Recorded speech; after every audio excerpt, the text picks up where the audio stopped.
So, hello everyone, and welcome to this uptime presentation from myself, Steve Salisbury. I hope you're all doing well during the lockdowns. In this session, we're going to be having a look at how to secure your VMware environment when you don't have to conform to any specific standards.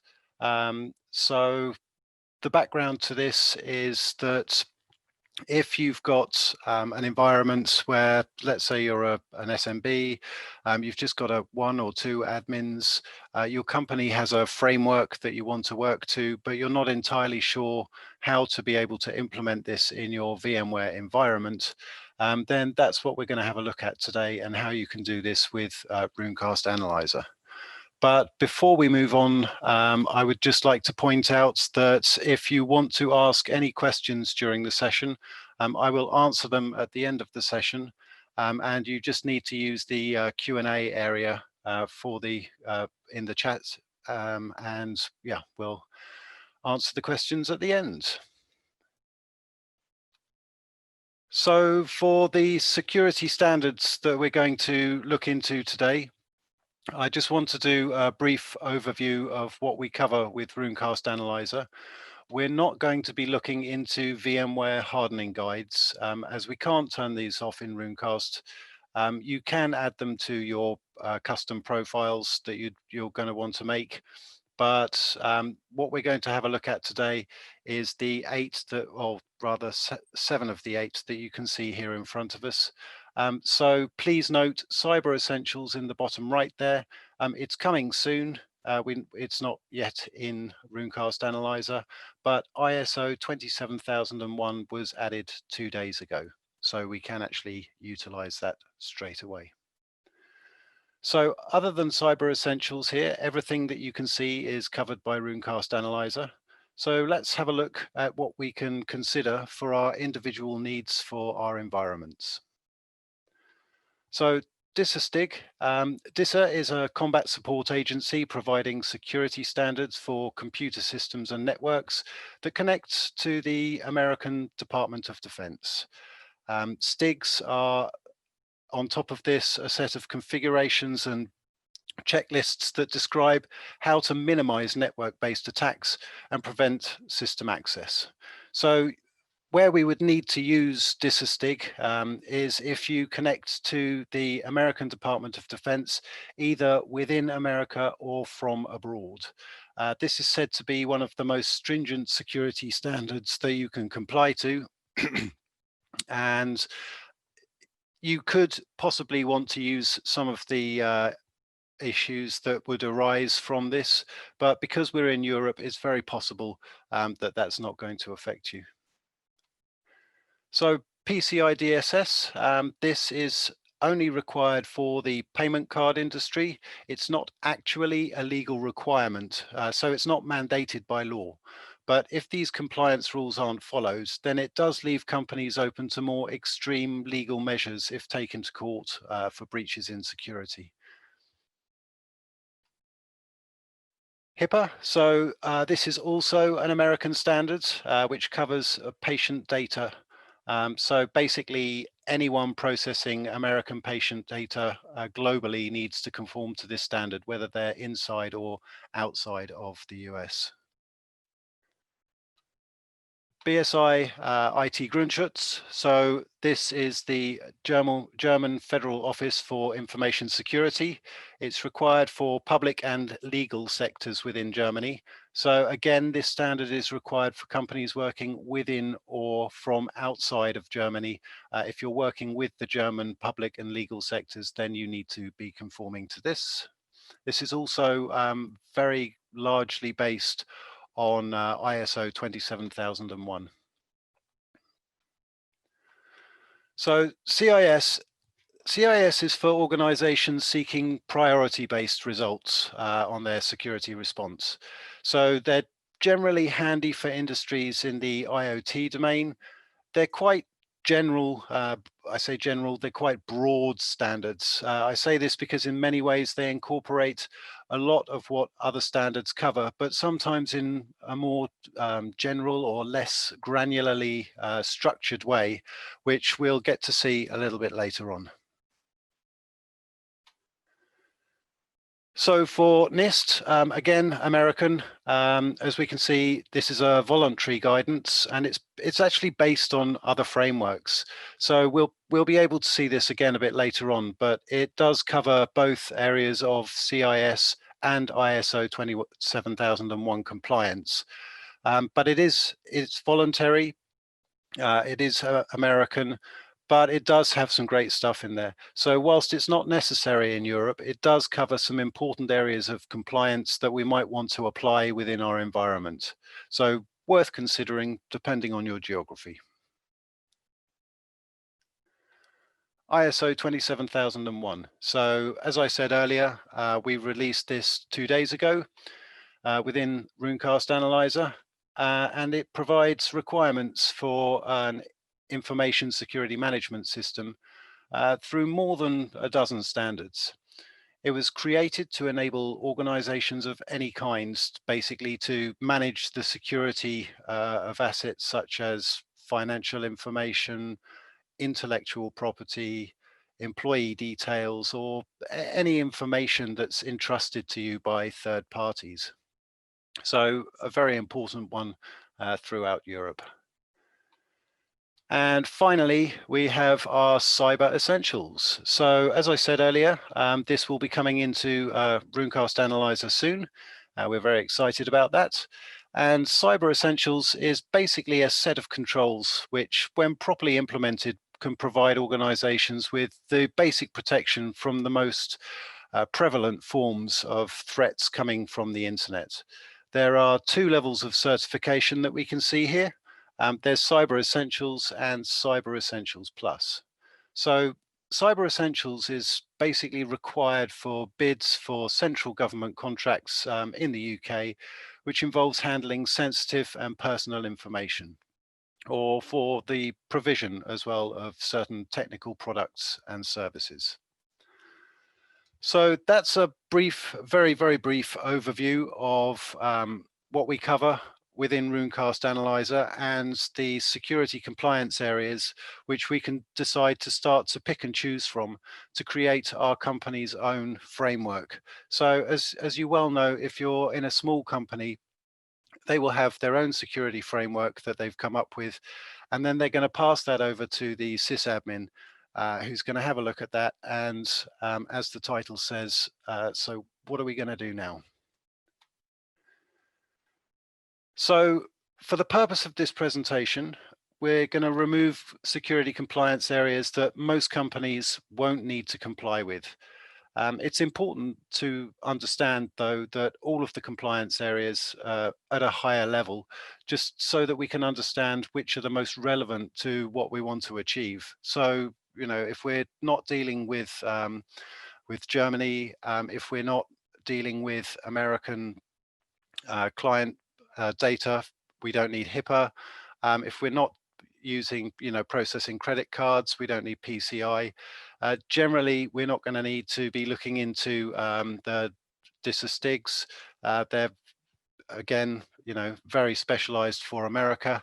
I've got Cyber Essentials crossed off here because actually we can't access that right now, but I thought it was important to mention that because that's coming very soon, as I said, and we will be able to actually pick and choose from that as well. So what are we going to do now? So back to the original question.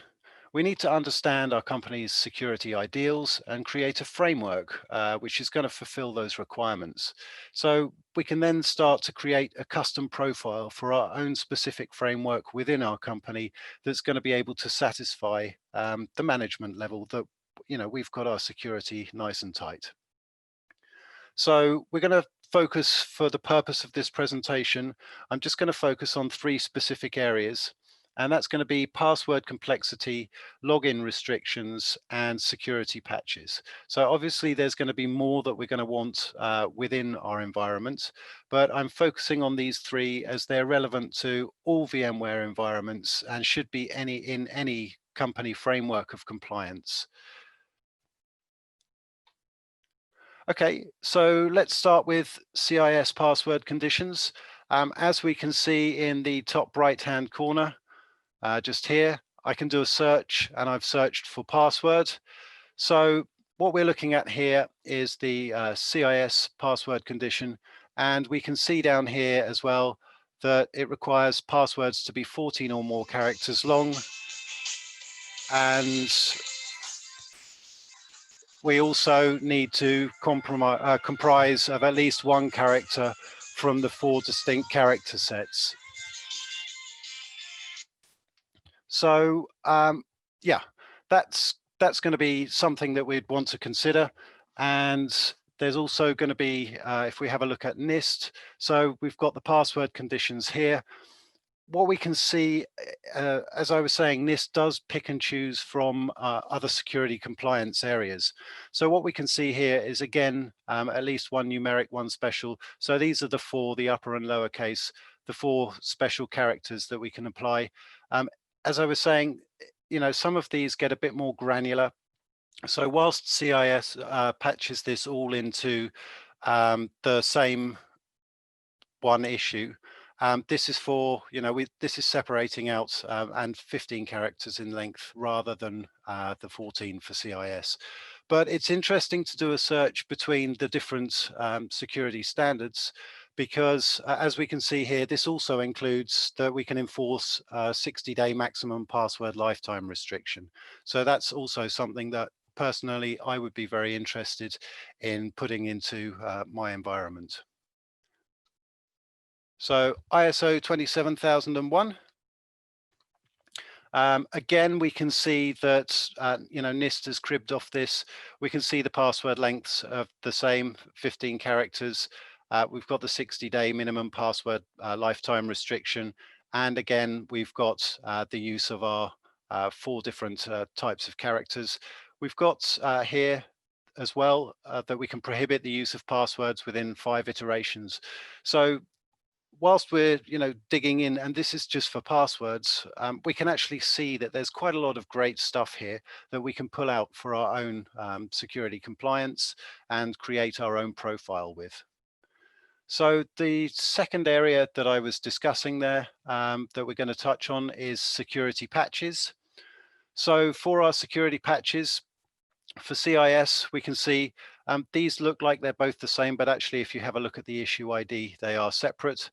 And this would be something that I would consider, but it would depend on my environment. So what we're looking at here is that all of our patches are up to date. But then if we have a look at Nist, we can see that not only does it want us to have the latest patches for security reasons, but also it's going to check if the host is not supported release. So if I want to keep my environment up to date and on supported releases, I would then be starting to think, okay, this is more relevant for me, because actually, that's going to warn me if I've got quite a large infrastructure, I'm just one person dealing with it all. I actually wouldn't mind something that can just give me a hint and tell me that actually I need to have a look at some of the hosts. So ISO 27001. So again, it's telling us this same information. So if I'm not on the latest patches and if my host is not a supported release, then again that's going to warn me about it. So I've got here log on and log in attempts. So you will find that in a lot of the standards, depending on how you do your search, it's going to bring us different results. So here, ensure auto log on is disabled, but for login here we're seeing, ensure the maximum failed login attempts is set to 3. Which is again something that we're going to want within our environment. And again, as we come to Nist, we can see that actually there's some more information in here that could be very useful to us. So rather than just enforcing the limit of 3 consecutive invalid logins, we also have this, which means that we should basically set any guest VMs up so that with this, so that the APIs aren't enabled, so that people can't come in through our back door. And again, we can see, at the bottom here, we've got some more information from Nist rather than what we were seeing from CIS. So for 27,001, we're seeing exactly the same information as with Nist. So this now informs me, having looked through all of this information, it shows me that actually, I don't need to pick and choose with these between Nist and ISO 27001. I'm in Europe. I'm going to use ISO 27001 because that's the standard that we have here. So it narrows down the areas that I would want to have to, or rather have to search around in. So when I'm doing my searches, as we'll see a little bit later on, well, just in a minute, when I'm doing my searches, then actually I can narrow down exactly what I'm looking for. Okay, so at this point, I'm going to jump into showing you some live information from Runecast Analyzer. So what we were talking about earlier on with custom profiles is we have this ability in Runecast to actually come in here and create our own custom profile, which is rather nice. So I can create this new profile. I'm going to call it Steve's Security. And I'll call it, I have to do this in caps, Steve Sec. So the code that I'm putting in here, as we can see, this gets displayed in various issue tables. So this is, for reporting purposes. So I can give this a description if I want, but I personally right now, I know exactly what that's for, and I'm going to create my new profile. Okay, so we can see here that should jump straight in here, and I've got my Steve Security there. So now, again, what are we going to do now? So now what I could do, if we look in our security compliance areas, I don't want to come hunting around in here because this is showing me my issues that I have within Runecast Analyzer. So I'm going to jump into the definition database. So I've actually got this, I'll put this in a new tab. And that's just so that I can jump backwards and forwards and show you what's going on. Okay, so we're going to jump into our definition database. And now I'm going to need to do a little bit of filtering because we're actually covering quite a lot of products here. And I'm just interested in my vSphere, vSAN, and NSXV. And then I'm going to come in here and say I want to check out CIS and ISO 27001. I'm not going to bother with Nist because, as we saw, that was replicating what we had in ISO 27001. So now I've got my security profiles up, I can do my search here. Okay, so I've still got my caps on.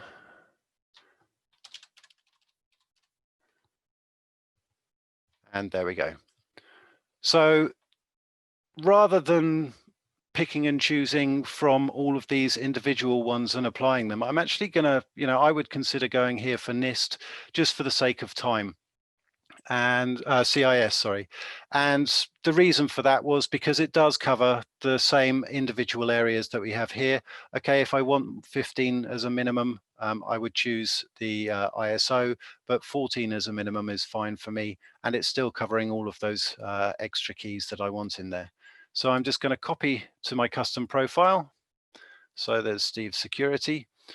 Now, one of the great things about creating your own custom profile here is that the product team have included a severity change. So for me, this would actually be a critical issue in my security. It comes up as major for CIS, but I'm going to decide that actually that's critical for me.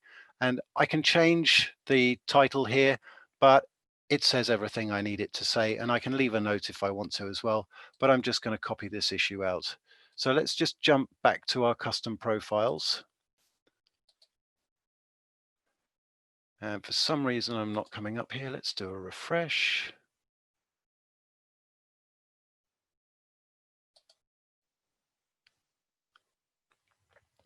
Okay, it's definitely in there, and I haven't enabled it. That'll be why. So I can jump in here. Now, what we're seeing is, okay, so there's that ID that I was talking about, SteveSec. And we can see I haven't done a scan, so it's not analyzed. But then I've got my new critical issue in my custom profile. So this is just going to be the start.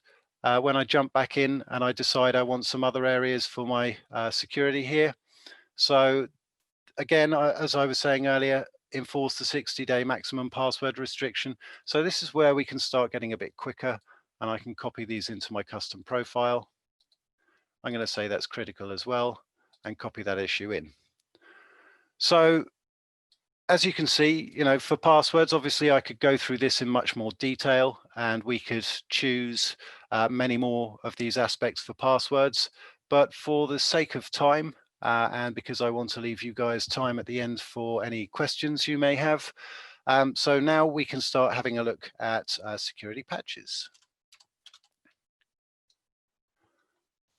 Okay, so as we saw earlier, this CIS one is just going to show me whether I've got my, whether everything is up to the latest patch, or if I'm using ISO 27001, that's also going to check that if we have a look down here, that we've got supported releases. So that one's more interesting to me. And again, I can copy this to my profile.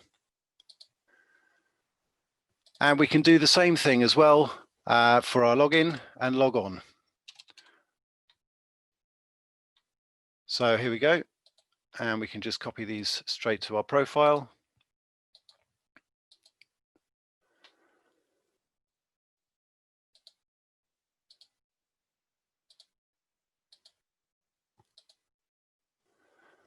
And I could do login as well. I'll just do it very quickly. And yeah, so I'm going to definitely want this in there. Don't want any more than 3 attempts, which is the usual. And for now, let's leave the rest of these because I think by now you should get the idea of what we can actually achieve. So if we just pop back here and I do a quick refresh, I'm now seeing this custom profile that I've set up for my company. So the whole point of this session today is just to show you that, if you don't have to create, if you don't have to adhere to ISO 27001, for example, you can actually look at the framework that your company has for security and start digging in and deciding, how do I create this custom profile for myself? I don't want to see absolutely everything that's going on with this security profile. So I want to pick and choose my own parts here. And that's exactly what we've done. So then we're going to want to run an analysis. I'm not going to do that now because that would be a waste of 2 minutes of our time. But what I would like to show you is that we can also, if we come into the all issues view, so the all issues view is where we do all of our granular reporting. And what we can actually do is we can select our profiles from here. So I'm going to select one that we've just got in there randomly, test, and mine's not showing up because I haven't run a scan on that yet. And then I can export this as a PDF or CSV. I'm going to do PDF, and we'll have a look at that in Adobe. So what I can do now is I've got something that I can present to my management and say, look, this is how compliant we are within the framework that the company has made. These are the outstanding issues that we're having at the moment that we're working on. But that does mean that it gives me a nice, easy way to report back on my company's own compliance and framework. So, this really is a great way to not only be able to work a custom profile towards exactly what you want within your environment, but also to be able to do reporting for your management. Okay, so I appear to have rushed through that slightly quicker than intended. We have some time left at the end here, so let's have a look and see if we have any questions. Okay, so we have no questions in the Q&A area at the moment. If you do have any questions, please pop them in there. I'll be staying on for another 15-20 minutes. So if you do have any questions, please do pop them in there and I will answer those for you. So thank you very much for attending today, and I wish you well. And do make sure, especially if you're interested in security, do make sure you go to the next session as well with Stan, and he's going to be running you through PCI DSS. And even if you don't have to be PCI DSS compliant, it's always great to watch Stan's presentations. I really enjoy watching him present. So make sure you're there for that session as well. So please remember, if you do have any questions at this point, pop them in the Q&A. You can find that on the dashboard next to where you logged in, and it's just that little finger in red there, which says moderate for me, but for you, it'll be jump into the chat, and you can pop your questions in Q&A there. Okay, thanks very much. And if we don't get to speak again for the rest of this session today, I hope you've been enjoying Uptime today. I've seen some great sessions out there, and I hope you have a great rest of your day. Thanks very much.